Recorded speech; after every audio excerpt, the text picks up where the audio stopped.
It had been 3 years since Sophia moved back into the house.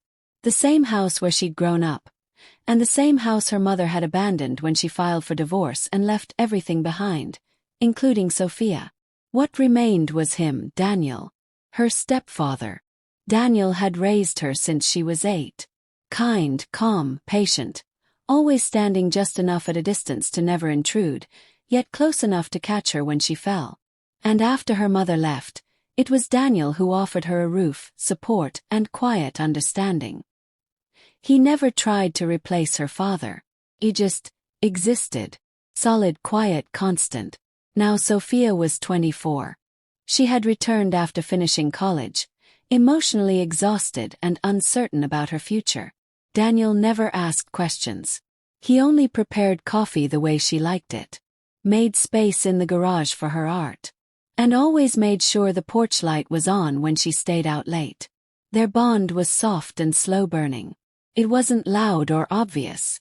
But lately, something about the way he looked at her felt different. And more than that, something in her chest pulled toward him with an ache she didn't know how to name. It started one evening in the kitchen. Rain drummed on the roof, thunder echoing in the distance. She wore an oversized t-shirt, barefoot, humming to herself while making tea. Daniel walked in, wearing his usual gray shirt, sleeves rolled, holding a book in one hand. "Couldn't sleep?" he asked, voice low and gravelly. He turned. "Just restless. You?" He smiled gently, his eyes lingering a moment too long. "Same." Silence filled the room like a third presence. Not awkward, not tense, just loaded. Sophia glanced at his hand, the way his fingers curled around the cup, the small scar on his wrist she remembered from a carpentry accident years ago. She had the strangest urge to reach out and touch it. "Do you ever miss her?" she asked suddenly, eyes avoiding his. Daniel sighed. "Sometimes. Not in the way you think." "What do you mean?" "I miss the idea of who she could have been. Not who she was." Sophia swallowed hard. Her voice dropped. "She left both of us." "She did." Their eyes met. For a long, heart-stopping moment, nothing was said. The air felt heavy, softer, warmer. "Thanks for not leaving," she whispered. Daniel's throat moved as he swallowed. "I wouldn't have dared." That night, she lay awake in bed, remembering the look in his eyes. Steady, unreadable, and yet, almost vulnerable. She wanted to understand it. Wanted to see him break the way she sometimes broke in silence. 2 weeks later, on a warm Saturday afternoon, they worked together repainting the guest room. The sun shone through the windows, and music played softly in the background.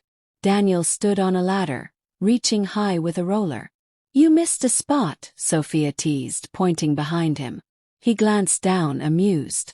"Are you supervising or helping?" "Supervising. Obviously." She laughed, and the sound was like wind through chimes. Light, easy, innocent. Later, as they both sat on the floor with brushes and open cans, their arms brushed. Neither pulled away. She looked at the paint on his arm. "Hold still," she said and wiped it gently with a cloth. His gaze followed her fingers. "You've changed," he said quietly. She froze. "How?" "You've become more yourself. Stronger. But softer too." Her breath caught. Her eyes searched his, unguarded.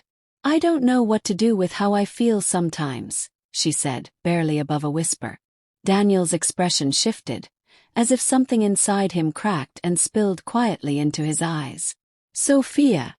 Their names hung in the air between them. His fingers grazed her wrist, barely touching. The contact sent a shiver down her spine. "We shouldn't," he said, but he didn't move. "I know." And yet they sat there, inches apart, breath mingling in the summer heat, neither pulling away. That evening, she stood in the hallway, wrapped in a robe after her shower. The house was quiet. She passed his study, the door slightly open. He paused. Inside, Daniel sat at his desk, head in his hands. "Can I come in?" she asked softly. He looked up, nodded. She entered slowly, every step delicate. "You've been quiet." "I'm trying not to think about me."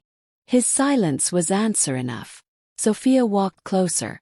Do you know how long I've wanted you to see me as more than just her daughter? Daniel stood up, torn between logic and desire, hands clenching at his sides. You're not a little girl anymore. I see that.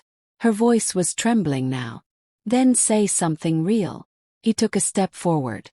Every time I look at you, I think about what's right and what's real.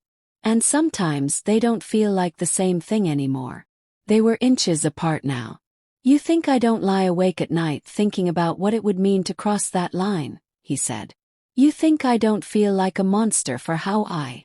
She reached out, touching his chest gently. You're not a monster. You're the only person who's ever made me feel safe. His breathing was uneven. He looked at her mouth, then her eyes. But he didn't kiss her. Instead, he whispered, If I touch you now, I don't think I'll be able to stop. She stepped back, eyes wet but calm. Then maybe we both need time to figure out what we're really afraid of. He nodded. She left the room. But the door between them had already opened. The days that followed were a dance of restraint. Sophia and Daniel moved through the house like shadows orbiting the same flame, never quite touching, but always warm from the nearness. She no longer called him Dan like she used to. Just Daniel. The word felt more adult, more personal. And every time she said it, something flickered behind his eyes. She spent most of her afternoons painting in the garage, using color to say what she couldn't voice. He'd pass by sometimes, linger in the doorway and say nothing, just watch, as if her brush strokes spoke directly to him. Then came the storm. Thunder roared through the evening sky as rain lashed the windows. The power blinked out, leaving the house dim and quiet, lit only by candles. Sophia found Daniel in the living room, seated near the fireplace. He had lit it earlier, and now the flames painted his face in gold and shadow. Looks like we're stuck with each other, she said, settling down beside him with a blanket over her knees. He looked over, eyes thoughtful. I don't mind being stuck with you. Their silence was louder than the thunder outside. Sophia reached into her memories. The night she had cried into his shoulder after her first heartbreak, the mornings he made her pancakes shaped like stars when she was 10, the quiet pride in his eyes the day she graduated. You were more of a parent than she ever was, she whispered. Daniel didn't speak, but he turned to face her fully. And yet, she continued, I don't feel like your daughter. Not anymore. The admission hung in the air, as fragile as the flicker of firelight. He exhaled slowly. You've grown into someone I can't ignore. But I've spent years drawing lines I swore I wouldn't cross. She touched his hand. Maybe we don't need to cross them. Just stand together at the edge. His hand didn't pull away. Instead, his fingers curled gently around hers. Warm, solid, intentional. He looked down at their hands, then up at her. You confuse me. Because you feel something you're not supposed to feel? She asked softly. He nodded. She leaned her head on his shoulder. Then stop thinking. Just feel it. We're not breaking rules anymore. We're just breaking silence. That night, the storm lulled her to sleep. In the quiet darkness, she dreamed of laughter echoing through the halls, of mornings where Daniel made her tea and tucked a flower behind her ear. She dreamed of his hand tracing the outline of her spine, not lustful, just reverent. And when she woke at dawn, her heart ached with the weight of it all. She walked quietly to the kitchen and found him already there, as if he hadn't slept. He stood by the window, coffee in hand, looking out at the washed clean world. He turned when he heard her footsteps. No nightmares, he asked. She shook her head. Only memories I haven't lived yet. Then, what happens now? Daniel took a moment before answering. I don't know. But I don't want to live in the same house with you while pretending I don't feel what I feel. She moved closer. Then stop pretending. Their eyes met. No fire. No sudden kiss. Just quiet understanding. He stepped toward her, and this time when he touched her cheek, she leaned into it. I don't want to hurt you, he said. You won't. He bent his forehead to hers, and they stood like that, hearts echoing in sync, breath brushing breath. Nothing about it was wrong anymore. It was delicate, honest, healing. Weeks passed. They never used labels. They never spoke the words they were afraid to say. But it was in the small gestures. The way she brought him water while he worked. The way he brushed hair from her eyes when she painted. The stolen glances. The lingering goodnights. The growing warmth in the spaces they once ignored.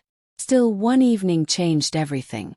They were on the porch, the sun setting in deep crimson hues, when Sophia turned to him and said, "Would it ruin everything if I told you I loved you?" Daniel's breath hitched. "No," he said. "It would ruin me if you didn't." She smiled, a soft, aching smile. "I don't know what the world would say about us," she whispered. "I stopped caring what the world said when your mother walked out that door," he replied. Silence. Then she reached for his hand. "I don't need a label," she said. "I just need a place where I can be whole. And I think I've only ever felt whole next to you." Daniel brought her hand to his lips and kissed it. Slowly, reverently. "You've always been my home, Sophia. I just didn't know it until now." That night, they lay together on the couch beneath a blanket, not tangled in passion, but in presence. Her head on his chest, his arm around her back.